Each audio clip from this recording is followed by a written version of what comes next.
यमुनातीरावनचारी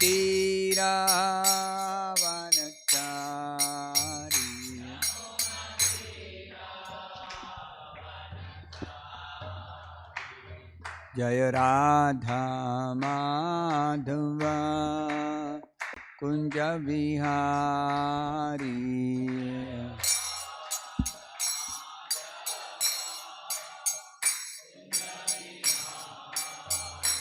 जय राधा माधव कुंज Vihari. This is loose. Keep it. गोपी जन वल्लभा गिरिवरधारी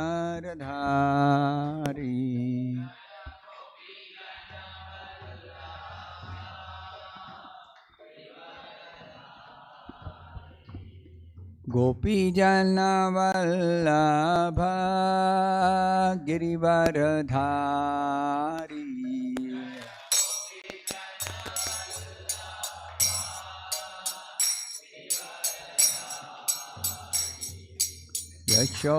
यशोदानंदन ब्रज जन रंजना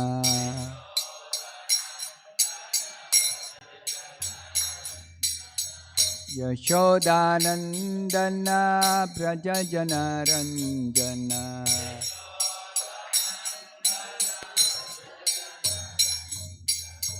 यमुना तीरावनचारी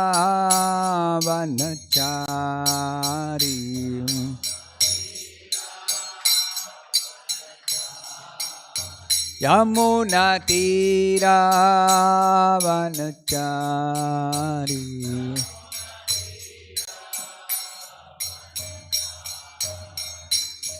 जय राधा माधव कुंज Vihari.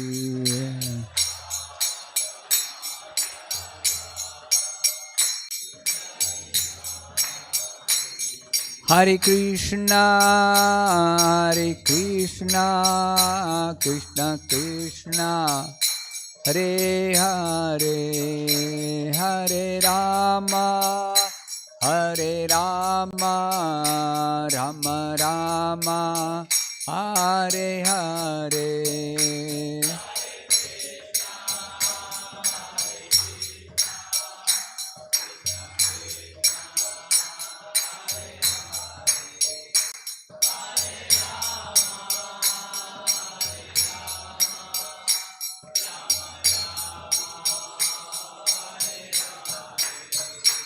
Jaya Krishna Rukmini Jaya Satyabhama Krishna Rukmini Jaya Satyabhama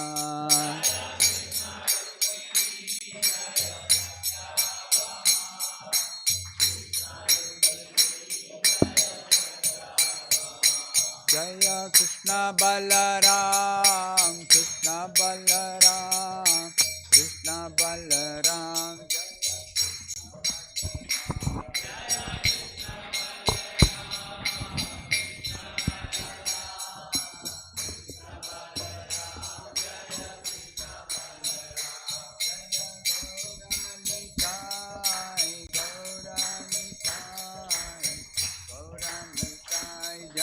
Gauranita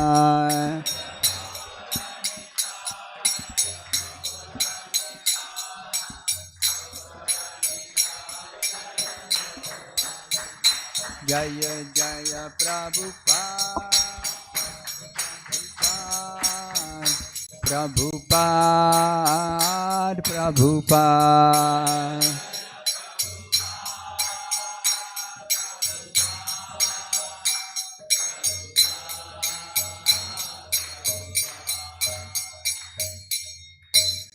जय Om Vishnupada Paramahamsa Parivrajakacharya Ashtottara Shatashri Srimad His Divine Grace A C Bhaktivedanta Swami Prabhupada की जय. ISKCON founder acharya, world wide Hare Krishna movement founder acharya, saviour of the whole world Jagat Guru Srila Prabhupada की जय. अनंत कोटि वैष्णव वृंद की जय.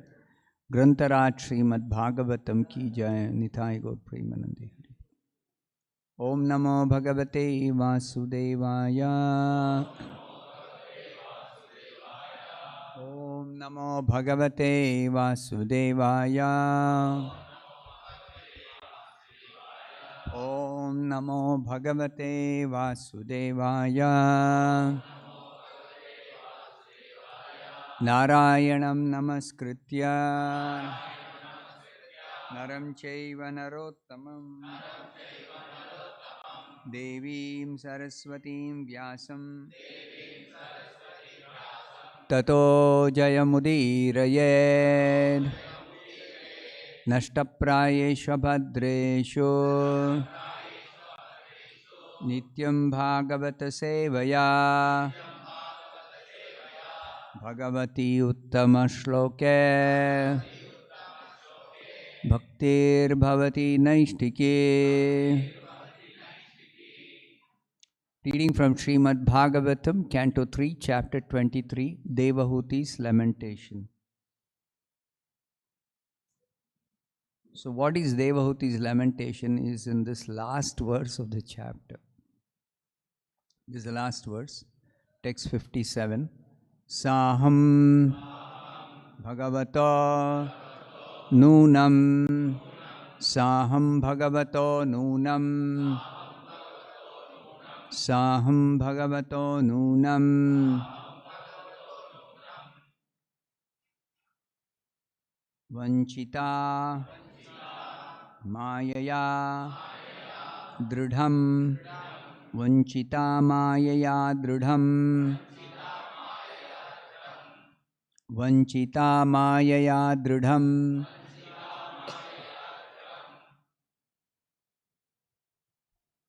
Yat Tvam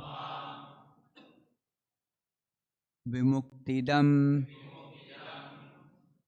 Prapya Yat Tvam Vimuktidam Prapya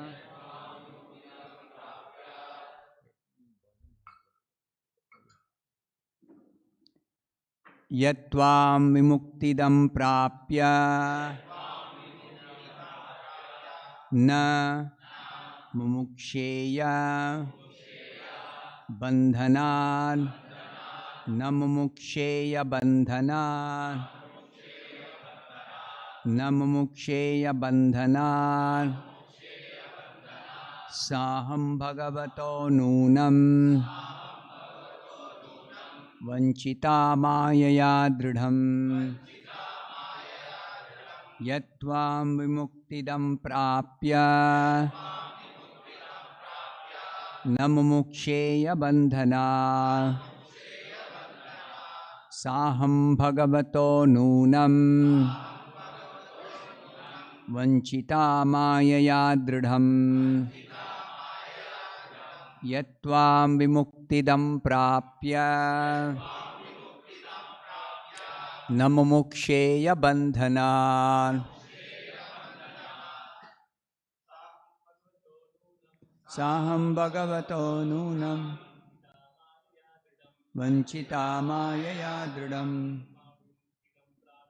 Yat Tvam Vimuktidam Prapya Na Mumuksheya Bandhanat Saham Bhagavato Nunam Vanchita Mayaya Dridham Yat Tvam Vimuktidam Prapya Mukshaya Bandhanat Saham Bhagavato Nunam Vanchita Mayaya Dridham Yat Tvam Vimuktidam Prapya Na Mumuksheya Bandhanat Sa, that very person. Aham, I am. Bhagavataha, of the Lord. Nunam, surely. Vanchita, cheated. Mayaya, by the illusory energy. Dridham, solidly.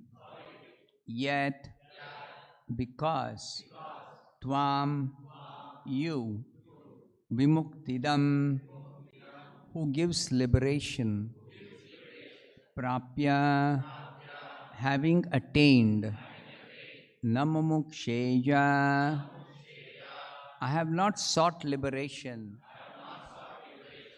Bandhanad, from material bondage.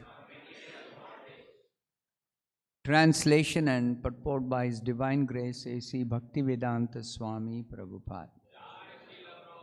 Translation. My Lord,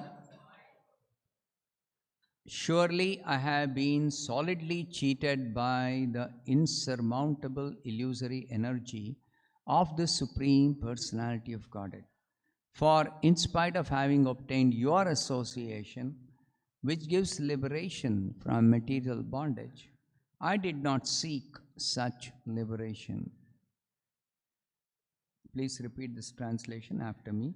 My Lord, surely I have been solidly cheated by the insurmountable illusory energy of the Supreme Personality of Godhead.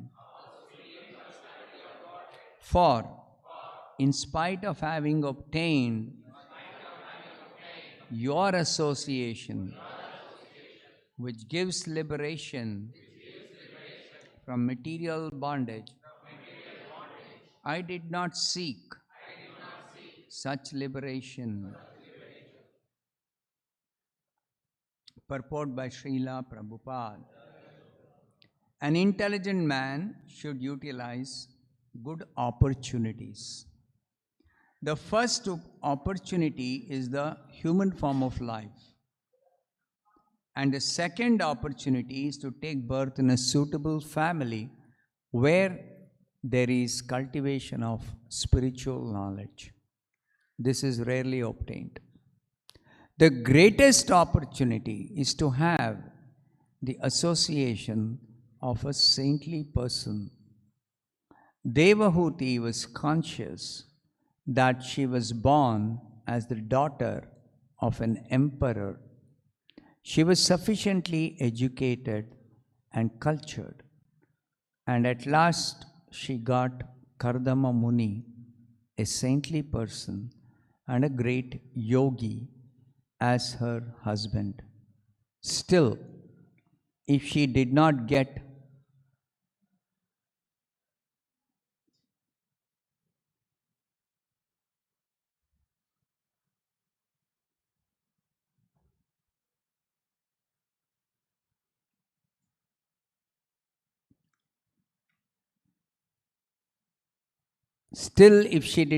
liberation from the entanglement of material energy, then certainly she would be cheated by the insurmountable illusory energy. Actually, the illusory material energy is cheating everyone. People do not know what they are doing when they worship the material energy in the form of goddess Kali or Durga for material boons. They ask, Mother, give me great riches, give me a good wife, give me fame, give me victory. But such devotees of the goddess Maya or Durga do not know that they are being cheated by that goddess. Material achievement is actually no achievement, because as soon as one is illusioned by the material gifts, he becomes more and more entangled, and there is no question of liberation. One should be intelligent enough to know how to utilize material assets for the purpose of spiritual realization. That is called Karma Yoga or Jnana Yoga. Whatever we have, we should use as service to the Supreme Person. It is advised in Bhagavad-gita, Swakarmana tam abhyarchya. One should try to worship the Supreme Personality of Godhead by one's assets. There are many forms of service to the Supreme Lord, and anyone can render service to him according to the best of his ability. Thus end the Bhaktivedanta purports of the third canto, 23rd chapter of the Srimad-Bhagavatam, entitled Devahuti's Lamentation. Om Jnanatimmirandasya Jnananjanashalakaya Chakshurunmilitam Yena Tasmai Shri Gurave Namaha. Nama Om Vishnupadaya Krishna Preshtaya Bhutale Srimate Bhaktivedanta Swaminiti Namine Namaste Saraswate Deve Gauravani Prachari Nirvishesha Shunyavadi Paschatya Deshatarine Jaya Shri Krishna Chaitanya Prabhu Nityananda Shri Advaita Gadadara Srivasadi Gaura Bhakta Vrinda Hare Krishna Krishna Krishna Hare Hare Hare Rama Rama Rama Hare.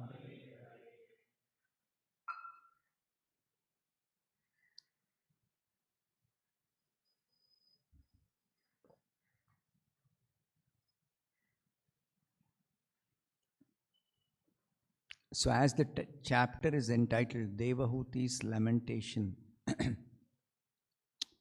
what was her lamentation? That is specifically mentioned in this verse.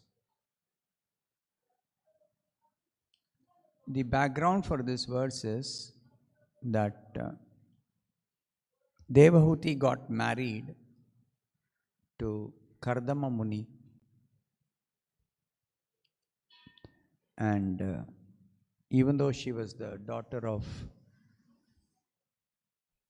the emperor of the world, Swayambhuva Manu, still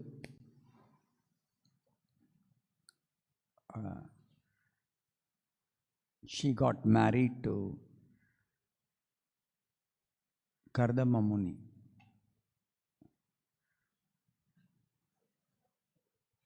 Who was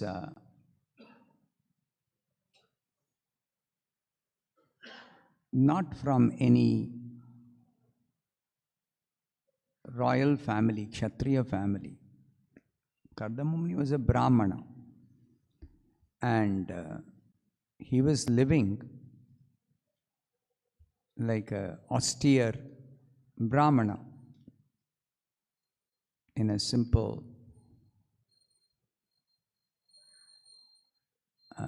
hermitage. And Devahuti, coming from such a rich background, still she accepted to marry Kardama Muni, and she sincerely served him as a chaste wife. And suiting the circumstances, she gave up all her royal opulences and lived a very simple life. And in serving Kardama Muni, she became very much emaciated, very frail. That's described in the beginning of this chapter.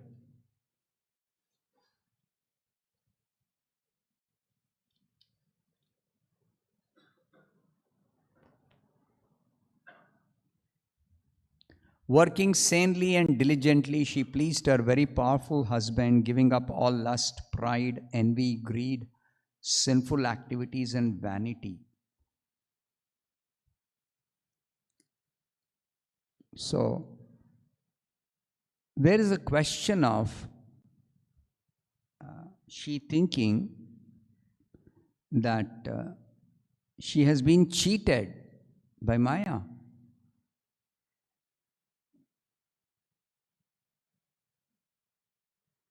She has accepted her husband very nicely. She has served him, giving up lust, pride, envy, greed, sinful activities, vanity, everything.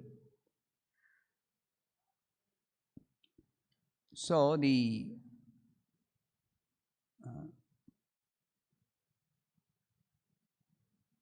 reason why she is telling she has been solidly cheated by the insurmountable illusory energy is that in spite of having association of Kardama Muni,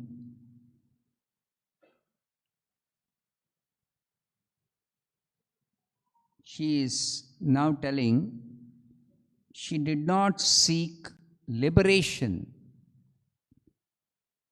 because it is possible to attain liberation by association with such a great personality, saintly personality like Kardama Muni. It's very subtle that she did not specifically seek liberation.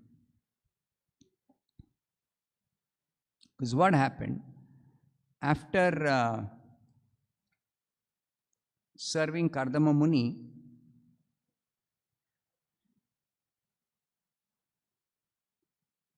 very nicely,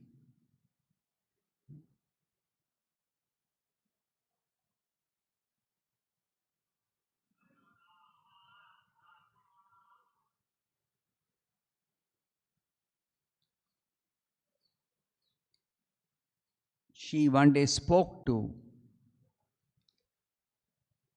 Kardama Muni one day spoke to her that today I am very much pleased with you for your great devotion and most excellent loving service. I am astonished that you have neglected your body to use it on my behalf.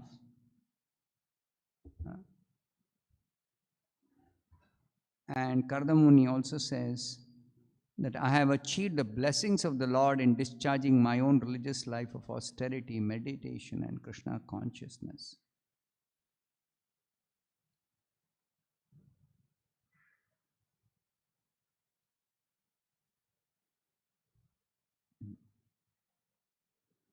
Then he is telling his wife, Devahuti, although you have not experienced yet these achievements, which are free from fear and lamentation, I shall offer them all to you because you are engaged in my service.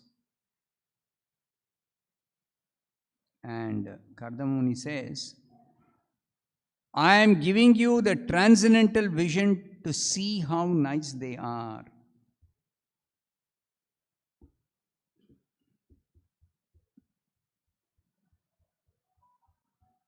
And Kardama Muni says that because of Devahuti's principles of devotion to her husband, he says, you have achieved this opportunity for enjoying transcendental gifts, which is not easily available simply because of being born in an aristocratic family or having a lot of wealth.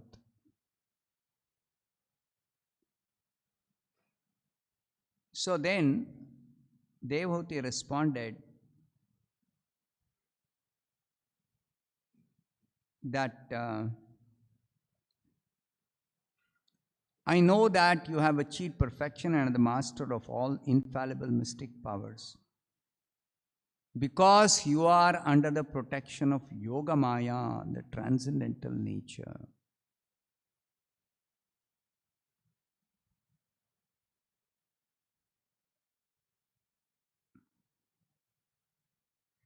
Now she is asking,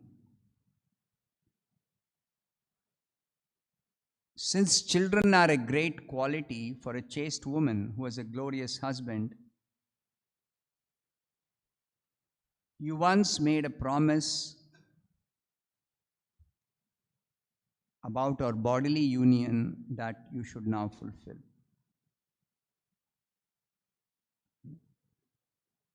Now, in order to actually beget children, Devotee is telling the fact that her skinny body, which is emaciated, is not suitable for begetting children. So she's telling, make whatever arrangements are required so as to make my body fit. And also think of a suitable house. Grihastha means Griha has to be there,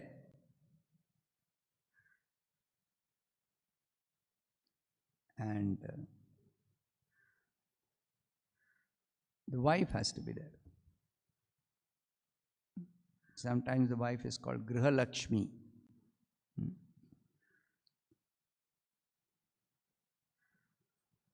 So she is asking Kardama Muni that you make my body fit and you also think of a suitable house.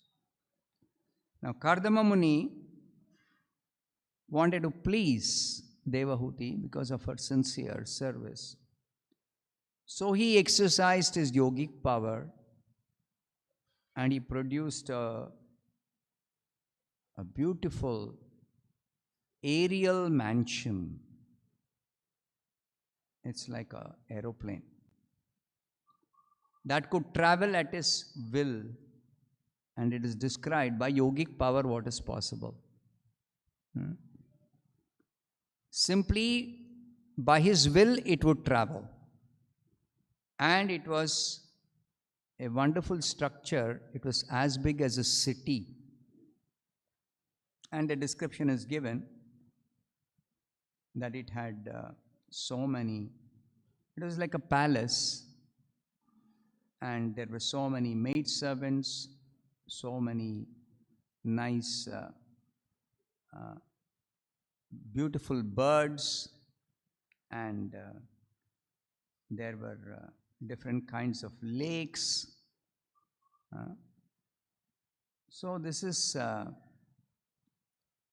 due to yogic power, mystic power. And then because Devahuti thought that my body is not suitable, so there was arrangement for Devahuti to actually take nice bath and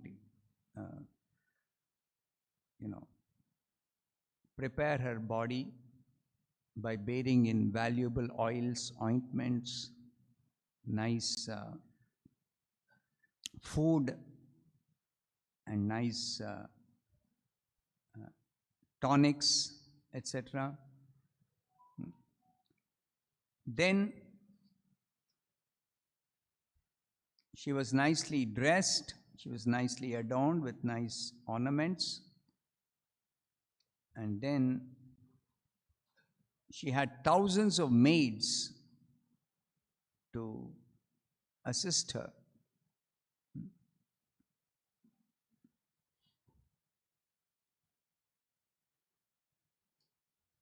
Then Kardama Muni traveled with her to the pleasure valleys of Mount Meru, and there he enjoyed with her for many, many, many years.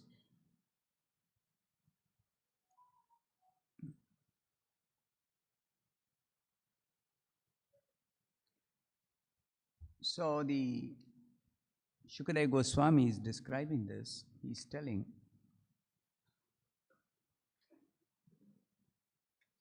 I'm sorry, it's Maitreya.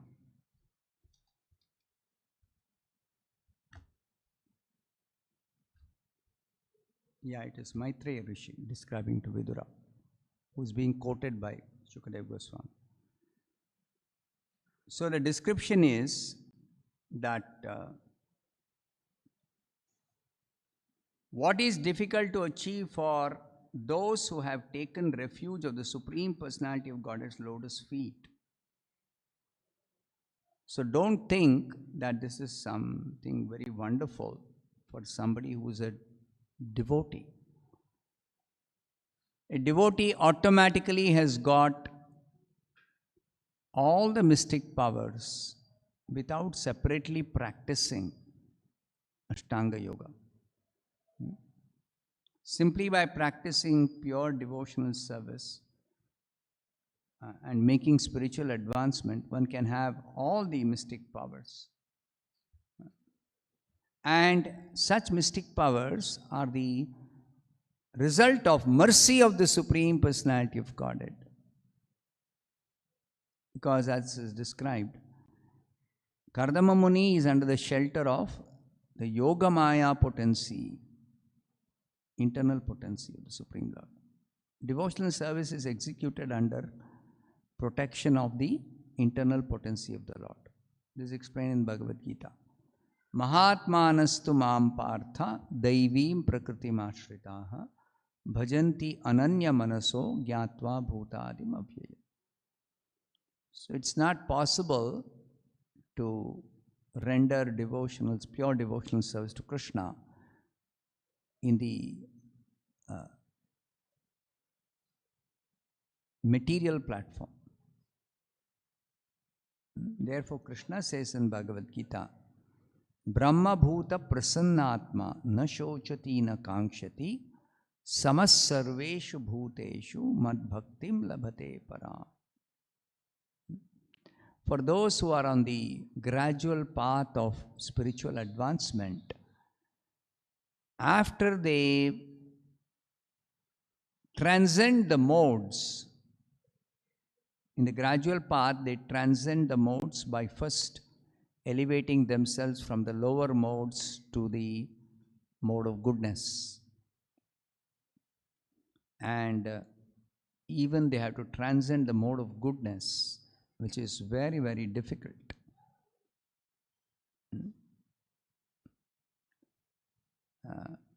To get out of. But through long practice and through perseverance and determination, and by the blessings of great saintly persons or transcendentals, great transcendentals, one is able to somehow go beyond these modes. And that Krishna describes in the Bhagavad-gita, that when they transcend the modes, they come to the spiritual platform. They are in the state called Brahma Bhuta. When we are situated in the platform of the three gunas, we are called as Jiva Bhuta. Jiva Bhutam Mahabaho Yayedam Dharyate. No. Manashyashtani Indriyani Prakritisthani Karshati. Mamaivamsho Jiva Loke Jiva Bhuta Sanatanaha. So conditioned souls are described in Bhagavad-gita as Jiva Bhuta. Liberated souls are described as Brahma Bhuta. That means liberated souls are above the three gunas. They are above the three modes. So they are on the Brahman platform. They are called Brahma Bhuta. And Brahma Bhuta characteristic is Prasannatma. As soon as we are freed from the influence of the three modes, even in this material world, immediately we become fully joyful. Why? Because it's the nature of the soul to be always joyful. Satchidananda, the characteristic of the soul, Sat Chit Ananda. Sat means eternal. Chit means full of transcendental knowledge, transcendental consciousness, and Ananda means full of transcendental bliss. So that's the nature of the soul. That's the original nature of the soul. So as soon as one is freed from the influence of the three gunas, one begins to experience the real nature of the self or the soul. That is, one is freed from material miseries. Completely freed from material miseries. And that freedom is described as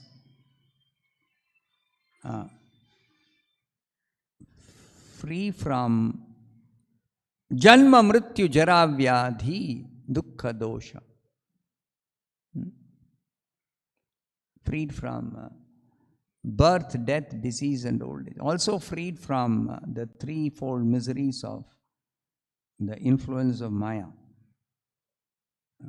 Gunamayi Maya, the material energy. Adi Bhautika Klesha, Adhyatmika Klesha, Adi Daivika Klesha. Freed from those threefold miseries also. So just because of getting complete freedom from these threefold miseries and the fourfold fundamental problems of material existence, one experiences relief, which is described as Brahmananda. It is described as Brahmananda. Sorry, that is not Brahmananda. One of the aspects of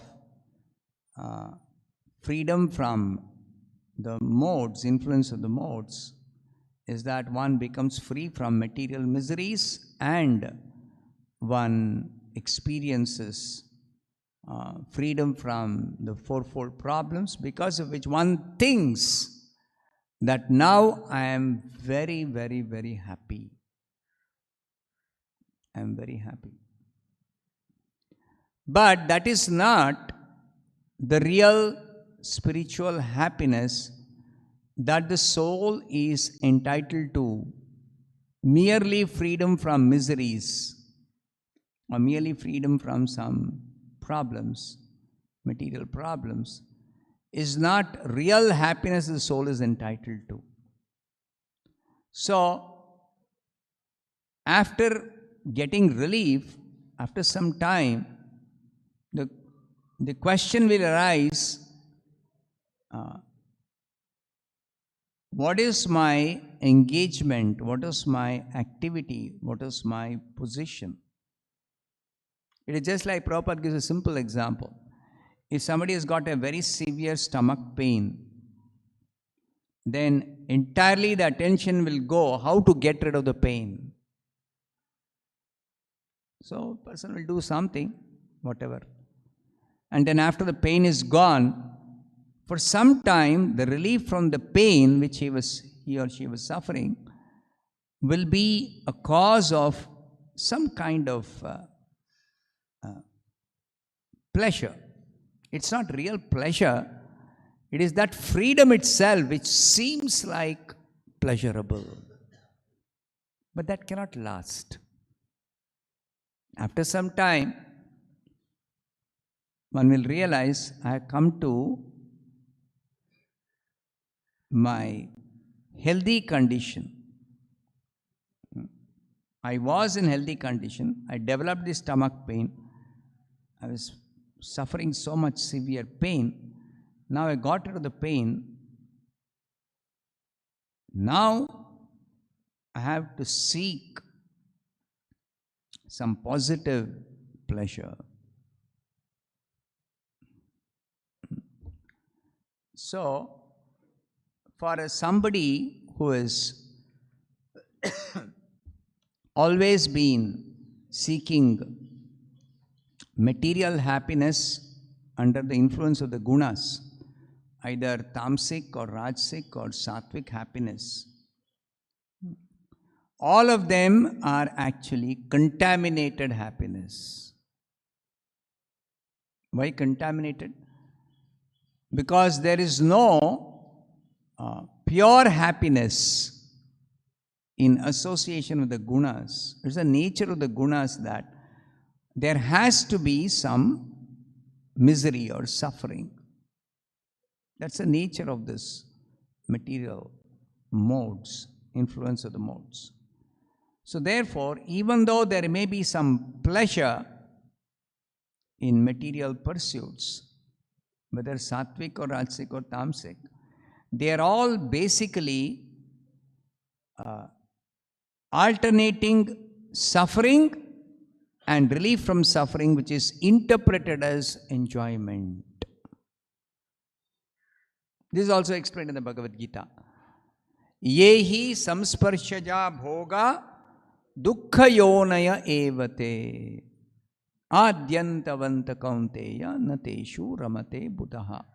Krishna says, intelligent persons, they don't take real pleasure in this samsparshaja bhoga. Samsparshaja means some so-called enjoyment or happiness due to sense contact.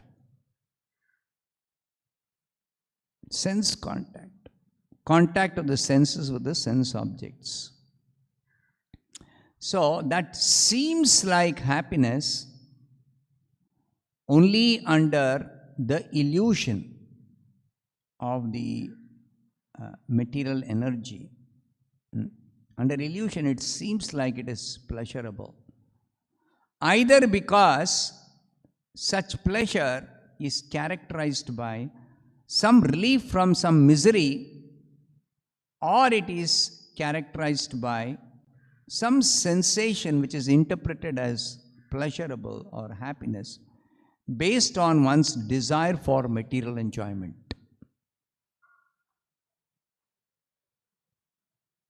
If you analyze, every time you experience it's common experience. We always seek some kind of pleasure or we seek relief from some misery. There are only two activities which conditioned souls are engaged in ultimately. If there is some misery, then there is the attempt to get rid of that misery.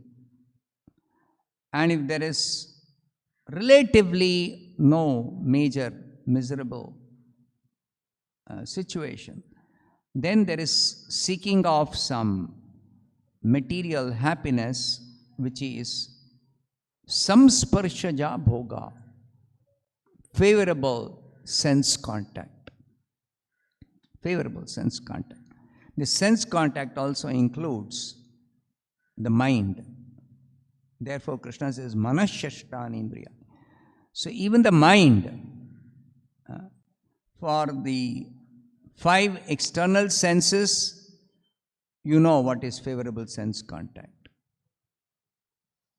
Your desire to see some beautiful form. So if that desirable form you are able to see, then you feel some pleasure because of fulfillment of your desire, or some pleasurable, desirable food or taste, or desirable smell or fragrance, like that. But when it comes to the mind, that is something internal. Mind is called the internal sense. Sense within. And inside the mind, there are concocted ideas of subtle enjoyment. One is a gross enjoyment, the actual contact of the senses with sense objects. Then there is subtle enjoyment of the contact of the mind with subtle sense objects. Subtle sense object is like the feeling of, let's say, owning a very expensive car. One has to work so hard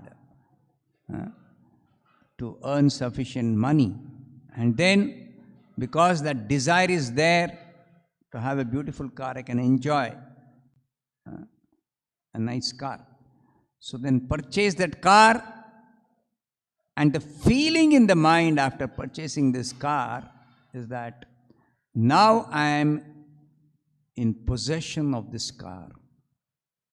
I can enjoy owning this car, driving this car, or traveling in this car, or showing off to my friends, relatives. Look at this beautiful car that I have now. So this is something subtle, this feeling of pleasure and enjoyment. So all kinds of this enjoyment is actually a concocted pleasure, or it is a false feeling of pleasure when we get some relief from some misery, or false feeling of pleasure when some mental concoction of some idea of enjoyment is somehow fulfilled. But real happiness is something else. What is that? That real happiness, the scriptures say, is actually the pleasure of devotional service being rendered to Krishna. That is real pleasure. But in seeking this real happiness, if one understands that real happiness is spiritual, not material, that's not easy to realize. That takes, for those who are not on the path of bhakti, it takes millions of lifetimes of different kinds of experiences. Because in this material world, there are so many allurements of Maya. One can go on chasing different kinds of sense objects for enjoying different varieties of material happiness. Each time thinking that I can get real pleasure from some other sense object or some other arrangement or some other situation, whatever. But this can go on because the illusory energy is very, very, very misleading. So the creation itself, there are so many varieties of sense objects, and there are so many varieties of planets with different kinds of sense objects and different kinds of senses. Not kinds of senses, but different kinds of facility for this sense contact to experience pleasures. Just like Prabhupada gives the example, on the earth planet, gold is very, very precious metal. It's got wonderful qualities as compared to other metals. It shines brilliantly and it is very, very valuable. Now, gold looks very, very nice, always shining, and the shine doesn't fade away.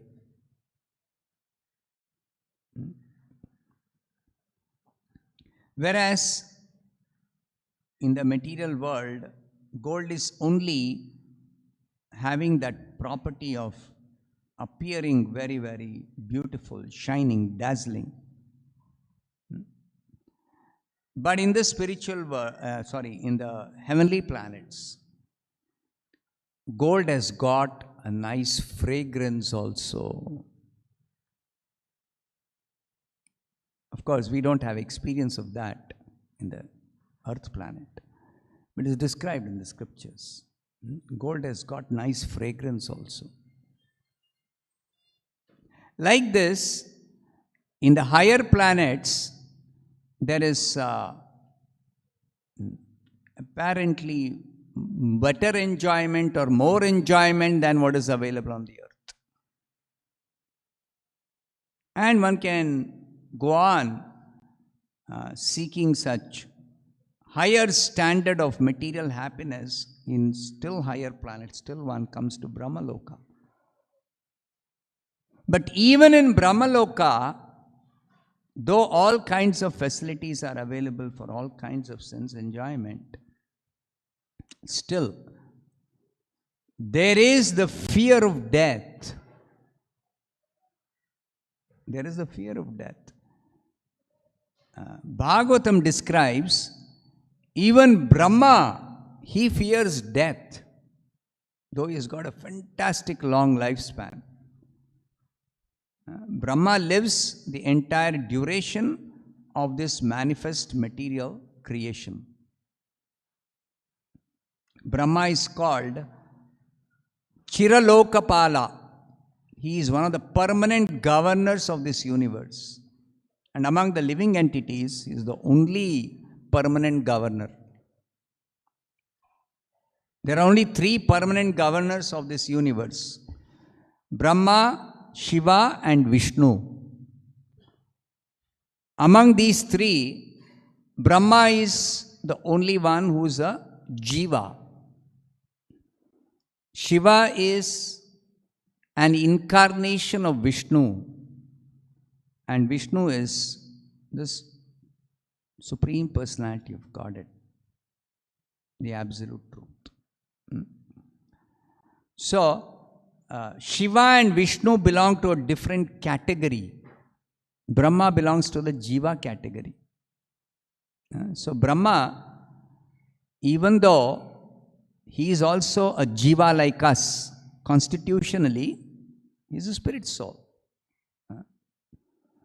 But his position is the topmost among all the Jivas in this material world, that he enjoys a lifespan which is the greatest in this material world for a Jiva.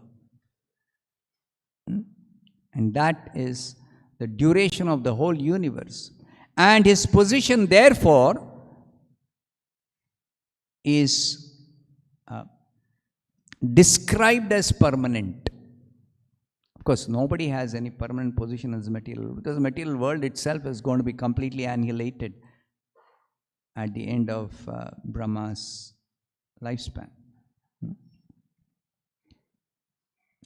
So, even Brahma is afraid of death. Then what to speak of others? Others, not only they have to fear death, they also have to have the anxiety, I'm going to lose my position, my power, my wealth, my possessions.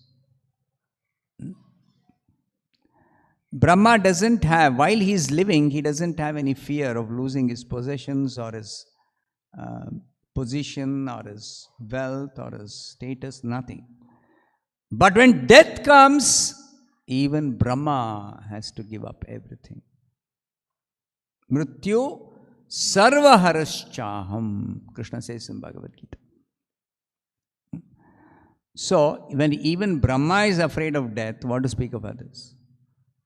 So, in the material world, ultimately, when one is under illusion, chasing different varieties of happiness, when they come to Brahmaloka, they realize, oh, Brahmaloka, we can live for a...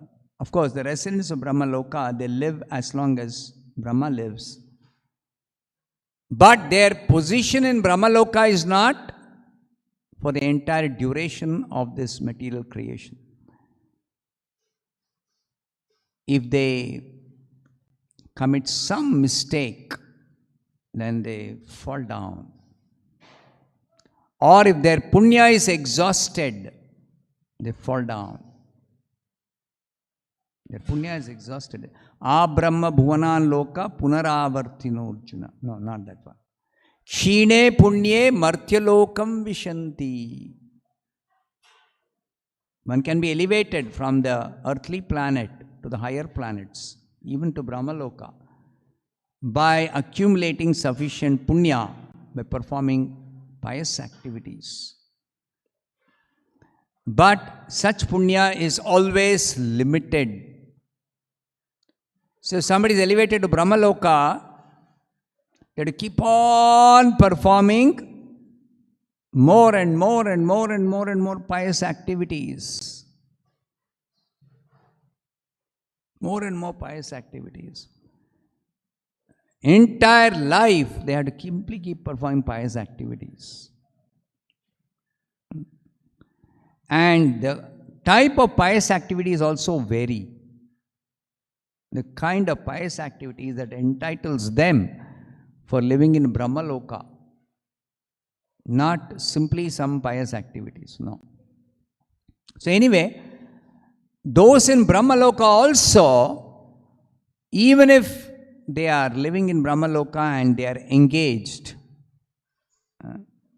in the right type of pious activity, still, since Brahma has to die, even they have to die. So they also have fear of death. In addition, they also have the fear of falling down from Brahmaloka and thereby degrading themselves, relatively speaking. So like this, in the material world, any situation, any position is not secure. So because of this insecurity, when one becomes realized that everywhere there is insecurity, material existence itself means insecure.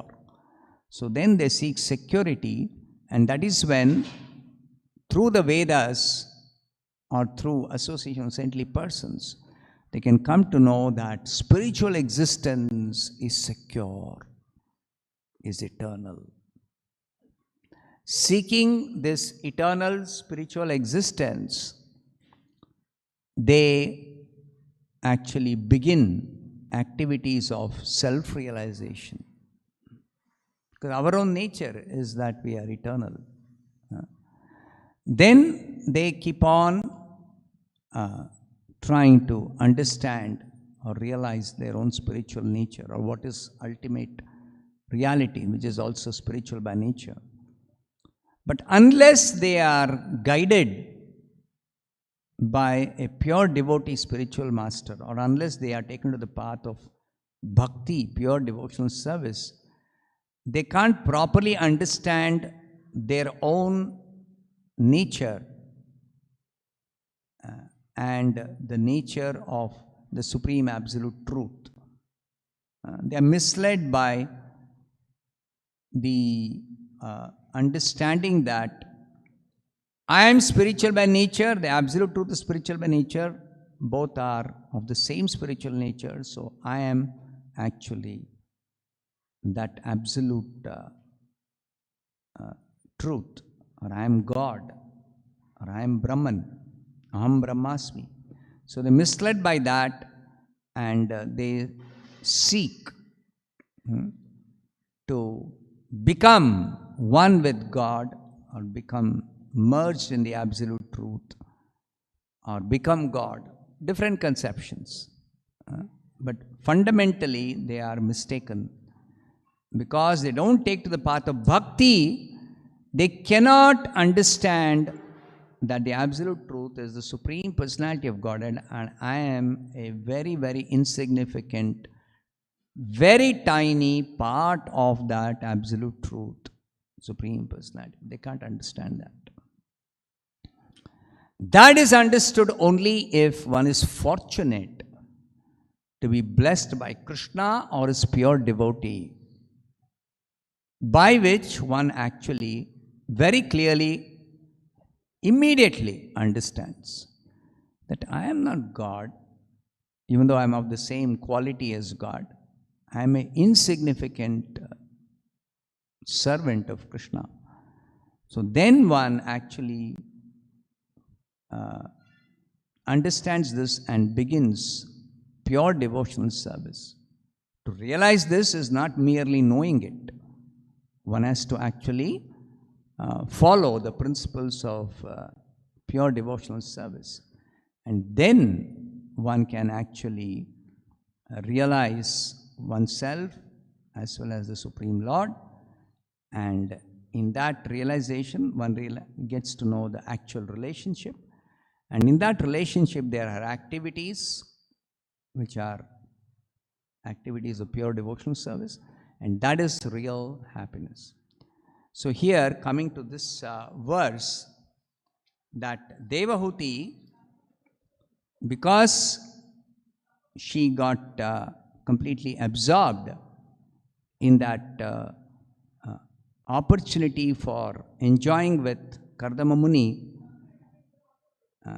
she became completely absorbed in that, and she lost track of the real goal, that having achieved the association of a saintly husband, she should have sought liberation, but instead she settled for the nice, pleasurable life.